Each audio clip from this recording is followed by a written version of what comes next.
guys, welcome back to my channel. If you're new here, my name is Dimma. So I've been feeling really off lately, and makeup is one of those things that actually just calm me down, make me happy. It was one of my first creative outlets ever. So whenever I'm just not feeling like myself, or I'm not even motivated, like of late I've not been that motivated to create other type of content that I know that you guys love, and I was just thinking about it. I was like, why don't I just come and do my makeup, do it, have a voiceover? I know that you guys are going to love it regardless, because this is how I started out my channel. So I was like, okay, I'm going to do that.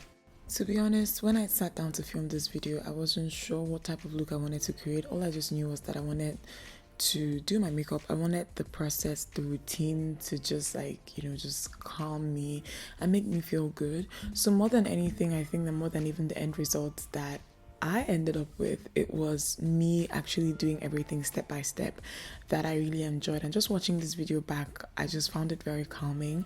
I don't think I'm going to talk you guys through this. I think I'm just going to play nice music in the background and have you guys listen to that and enjoy. I will leave the list of all the products that I have used or I will be using in this video in the description box. So if you want to know what I use at any given time, just check the description box. The list is going to be there. I want you guys to just enjoy this, watch it. I feel like I've said guys so many times at this point, but I really hope that you guys find this video calming and that, I don't know, maybe when you're done with it, you feel the way I did after I was done with my makeup.